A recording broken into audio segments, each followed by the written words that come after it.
नमस्कार प्यारे बच्चों, कैसे हो। आशा करता हूँ आप सब ठीक होंगे। तो चलिए आज की इस वीडियो में हम पढ़ने जा रहे हैं। हमारी पाठ्य पुस्तक है वितान।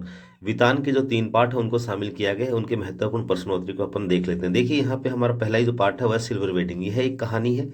सिल्वर का अर्थ यहाँ पे प्यारे बच्चों 25 है। वेडिंग का अर्थ यहाँ पे शादी है। शादी की 25वीं सालगिरह है। देखिए शुरुआत करते हैं प्रश्नोत्तरी की।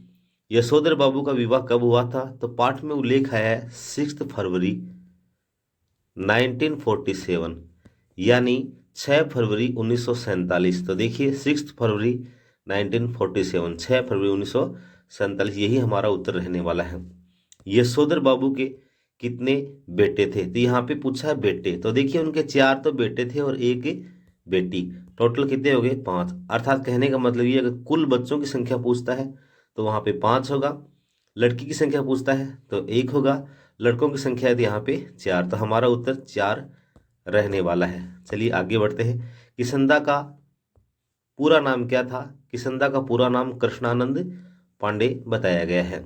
यशोधर बाबू का जीवन किससे प्रभावित है? तो यशोधर बाबू का जीवन है वह किसंदा की परंपराओं से प्रभावित है, किसंदा से प्रभावित रहा है। सिल्वर वेडिंग कहानी की मूल संवेदना क्या है? तो सिल्वर वेडिंग कहानी की प्यारे बच्चों मूल जो संवेदना है ना, तो हाशिए पे धकेले जा रहे मानवीय मूल्य हैं और पीढ़ी का अंतराल है। ए और ब ये दोनों हमारे उत्तर रहने वाले हैं। आगे देखते हैं।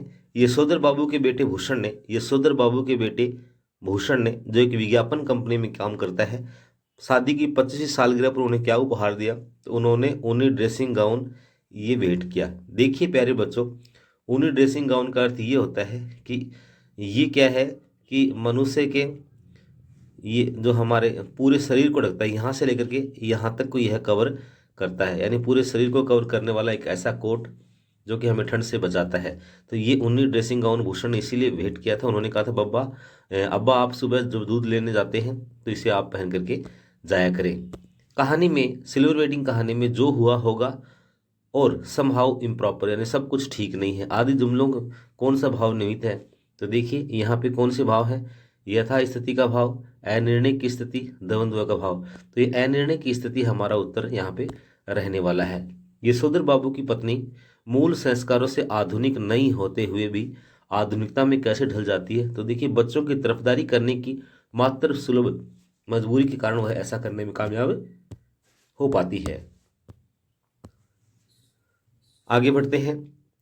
कहानी में यशोधर बाबू की पत्नी के बारे में हमने जाना है, किस प्रकार वह आधुनिक नहीं होते हुए भी आधुनिक हो जाती है। यशोधर बाबू ऐसा नहीं कर पाते हैं। किसंदा की किस चीज, किसंदा की किस परंपरा को यशोधर बाबू ने जीवित रखा है? तो किसंदा क्या करते थे? होली में क्या करते थे? घर में होली गंवाना करते थे और यही इसी परंपरा को यशोधर बाबू ने भी क्या किया? जीवित रखा है। किसंदा के मानस पुत्र, किसंदा के मानस पुत्र कौन है? यशोधर बाबू पंत किसंदा के मानस पुत्र बताए गए हैं। किसंदा की परंपराओं को, किसंदा की परंपराओं को जीवित रखने की कोशिश में यशोधर बाबू ने किसको नाराज किया है?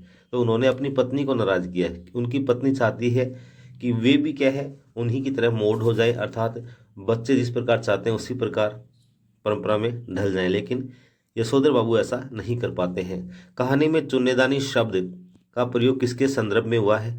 तो घड़ी के लिए हुआ है। यशोधर बाबू पंत के ऑफिस में जो एक नया छोकरा आया चड्डा नाम का, तो उसने क्या किया है, यशोधर बाबू की जो कलाई की घड़ी है उसके संदर्भ में यह कहा है कि क्या आपकी चुन्नेदानी सही वक्त देती है, अर्थात सही समय बताती है। नई पीढ़ी का रवैया पाठ में कैसा बताया गया है? तो असंवेदनशील बताया गया है। कैसा बताया गया है? असंवेदनशील।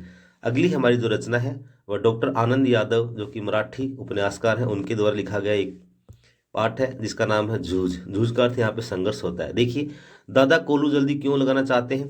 दादा का ये मानना है कि अगर जल्दी कोल्हू लगाएंगे तो क्या होगा, गुड़ मार्केट में जल्दी आएगा, और जल्दी आएगा जो चीज़ बाजार में सबसे पहले आती है तो उसकी कीमत है वो ज़्यादा होती है लेकिन पैदावार कम होती है।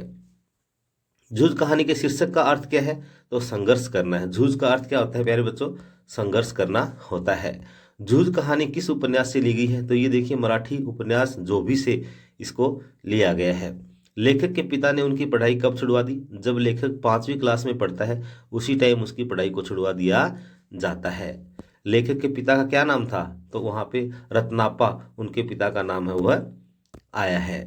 लेखक की कक्षा के मॉनिटर का क्या नाम था? तो देखिए, लेखक की कक्षा का जो मॉनिटर था उसका नाम बसंत पाटिल था। क्या नाम था?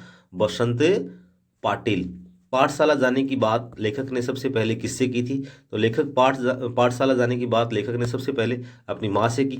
माँ ने दत्ताजी राव से की। दत्ताजी राव ने उनके दादा अर्थात बालक के पिता से की। सोंदलगेकर जो विषय अध्यापक है, कौन से विषय के हैं? ये मराठी के हैं और यही कक्षा अध्यापक भी बताए जाते हैं। लेखक पढ़ना क्यों चाहता है? तो लेखक इसलिए पढ़ना चाहता है कि वह सोचता है कि यह खेती का कार्य मुझे गड्ढे में धकेल रहा है, अगर मैं पढ़ लिख जाऊंगा तो नौकरी लग जाएगी। तो यहाँ पर नौकरी के लिए बालक पढ़ना चाहता है। जूझ कहानी से हमें क्या शिक्षा मिलती है? तो जूझ कहानी से प्यारे बच्चों हमें यह शिक्षा मिलती है कि जीवन में चाहे कितनी भी तकलीफ क्यों ना आए, हमें हमेशा जुझारू रहना चाहिए, अर्थात परिस्थितियों से लड़ते रहना चाहिए, संघर्ष करते रहना चाहिए। लेखक किस बच्चे से प्रभावित होकर पढ़ाई के सभी काम करने लगता है? तो लेखक बसंत पाटिल नाम का जो कक्षा का मॉनिटर है उससे प्रभावित होकर के पढ़ाई के सभी काम पूरे करने लग जाता है। मास्टर शांदलगेकर किन कवियों के साथ अपनी मुलाकातों का स्मरण करते हैं, स्मरण सुनाते हैं? तो देखिए, यहाँ पे दो नाम आए हैं, एक तो बोरकर, दूसरा तांबे है, गिरीश है और केशव कुमार है। इनके साथ अपनी मुलाकातों का जो वर्णन है वो कवि यहाँ पे बताने लग जाते हैं। चलिए हम थोड़ा आगे बढ़ते हैं। अगला जो हमारा क्वेश्चन रहने वाला है वह है चांद रात पसरीत। चांद रात पसरीत हमारी जो यह है रचना है, कौन सी, इसके संबंध में कौन सी बात सत्य है? तो यह है केशव कुमार द्वारा रचित है, यह इसके बारे में सत्य कहा जाएगा। जूझ पाठ के अनुसार लेखक ने अपनी जन्मजात प्रवृत्तियों का परिचय किस प्रकार दिया है? तो जूझ नामक पाठ के आधार पर कवि कहते हैं कि नए नए विषयों पर कविता लिख करके उन्होंने क्या किया? ये संघर्ष किया है। अगला क्वेश्चन है, आनंदा जब पहले दिन पाठशाला गया तब उसकी क्या प्रतिक्रिया हुई? जब वह पहले दिन पाठशाला जाता है तो प्यारे बच्चों वह अत्यंत उदास हो जाता है, क्योंकि उसकी कक्षा के जितने ही बच्चे होते हैं वो आगे कक्षाओं में बढ़ जाते हैं और वहाँ पे चौहान नाम का एक छात्र होता है, वह उन्हें बहुत परेशान करता है, उसका गमछा छीन लेता है। यही इस प्रकार लेखक ने जाना कि मुझे मेरी पाठशाला घायल कर रही है। कहानी में आनंदा लेखन का अभ्यास कैसे करता है? तो वह देखिए, जब पशु चराने जाता है तो पशुओं की पीठ के ऊपर लकड़ी के टुकड़े से कुछ लिखता है और वे लकड़ी के टुकड़े से पशुओं की पीठ के ऊपर उकेरे गए वो चित्र हैं, शब्द हैं, वर्ण हैं, वो उन्हें स्पष्ट रूप से दिखाई देने लग जाते हैं। और हमारी अंतिम जो रचना है वह है ओम थानवी के द्वारा रचित अतीत के दबे पाँव। तो ये देखिए, अतीत के दबे पाँव पाठ के लेखक कौन है? तो यहाँ पे ओम थानवी इसके लेखक होंगे।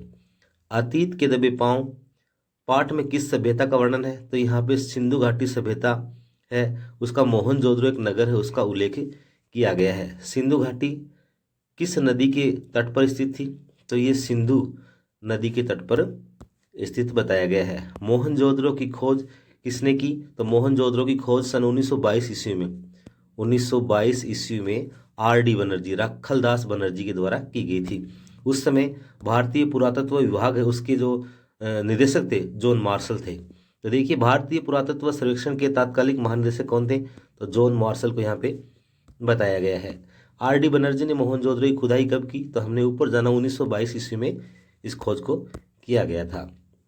मोहनजोदड़ो किसकी अनूठी मिसाल है? तो नगर नियोजन की मोहनजोदड़ो ही अनूठी मिसाल बताई गई है। इस सभ्यता की, अगर सिंधु घाटी सभ्यता की अगर हम बात करते हैं तो प्यारे बच्चों 5000 साल पुरानी सभ्यता है। मोहनजोदड़ो का समाज कैसा था? तो सुसंस्कृत और ये साक्षर माना जाता है।